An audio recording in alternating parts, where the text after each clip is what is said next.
Oh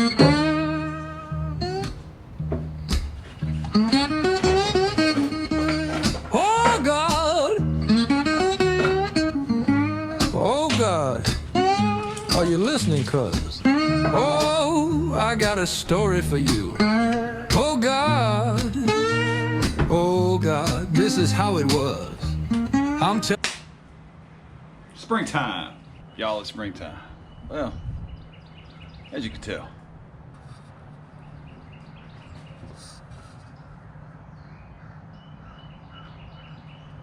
The Yellow Death is upon us. Almost over.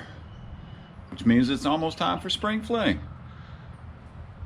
The unofficial, official start of riding season. You know, some of us out here with allergies can't be riding in all of this. You know, and then some of us it doesn't affect at all. We're already out there doing things. Today we're talking about TITS. That's right. Everybody's favorite thing to talk about. Tires, ignition, torque, and stop.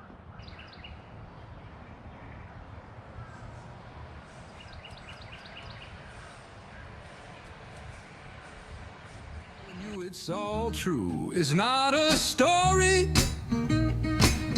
that I wanted to tell. And I'm so sorry if I might seem unwell. The most beautiful devil, ooh, she looted my soul. Thought she was on level, now certain she's from below. Alright, now that she's cleaned up, let's talk about TITS. T for tires. Are they inflated? Do they maintain air inflation? Do they have proper tread depth? Do they have proper tread depth? Is the date code out? Probably can't see that, and that's fine. But every tire, since, I don't know, I've been old enough to drive, has a date code on it. 4 digits. First two are the week, 101 through 52, and the last 2 digits are the year. Y'all can figure that part out. Now, air pressures. I see a lot of people talking about air pressures. The tire says on the tire what it wants. With that manufacturer, Dunlop, Bridgestone, Metzler, whoever, whatever tire you got, there's a cold air pressure number on that tire. Every tire. It's on there. Whatever that tire wants is what you should give it. Plus or minus a couple pounds. You decide for you. If you add a bunch of weight, add a little air. If the tire says 40 psi, then you add your old lady and 40 pounds of luggage, maybe you ought to run a couple extra pounds in that tire. Of course, those tire pressures are cold. Now, I'm not exactly sure what cold is, but for me, anything under 100 degrees Fahrenheit is cold. Tire, not personal, but tire temp, ambient air temp. You know what I'm saying. You hadn't been out riding all day, heating up your tires, and then you check them, and then you take air pressure out, and then it's too low. Don't do that. So T for tires. No cracks, no crevices, no dry rot. Preferably no more than 2 holes. You know, one side of the rim and then the other.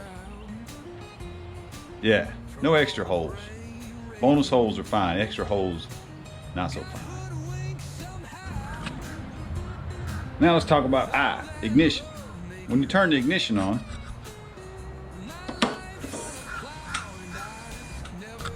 do things come on? Does the bike start? Does it start slow? Does it bust right off? Is it doing the thing that it's supposed to be doing? Is your battery in good shape? Does your headlight come on? Does your blinkers work? Do your little pretty halos work? Blinker works. Blinker works. Do the things do what the things are supposed to do? When you turn your ignition on. Run the lights? I for ignition. When you turn the ignition on, does all your electrical stuff work? Lights, blinkers, high beam, low beam brake lights, your power plugs, phone chargers, tuner if you got one so equipped. Now, T for torque. How does your motor sound when it runs? Because that's where all your torque comes from, right? Is your oil change due? Is your transmission change due? Is your primary fluid change due? Is your clutch properly adjusted? Is there enough slack?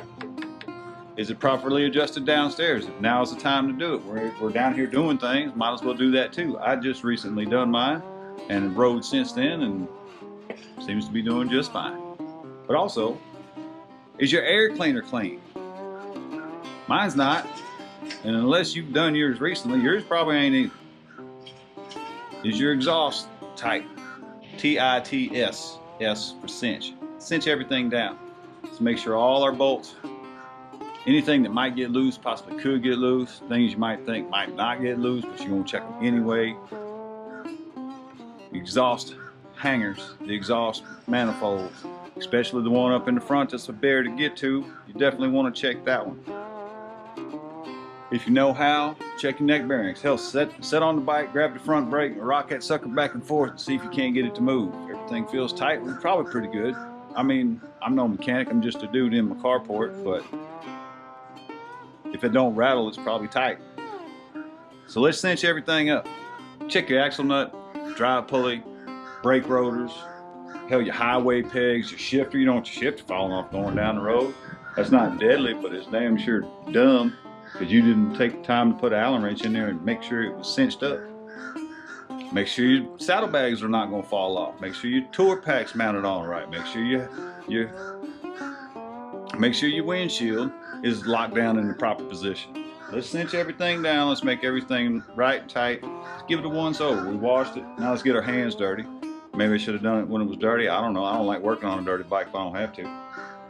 But I mean, you know, that's just me. Or maybe not.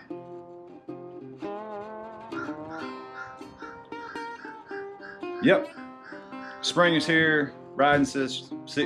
Spring is here. Riding season is right around the corner. Or is here, depending on where you're living at or how you deal with the pop. Everybody's different. TITS, tires, ignition, torque, cinch it down. T for tires. Are they good? Pretty simple. Ignition, does your bike fire up and do all the things that it's supposed to do, the way that it's supposed to do it? Torque, is your engine good? Is your engine producing torque and managing the torque that it's supposed to manage? Is your clutch operating? Is it running? Is it time for service? And cinch it down. Let's make sure everything's cinched down to the proper torque specs. I probably could have come up with a couple of better words, but you know everybody likes some TITS's. If you don't own a pair, you know somebody that does. So maybe you won't forget.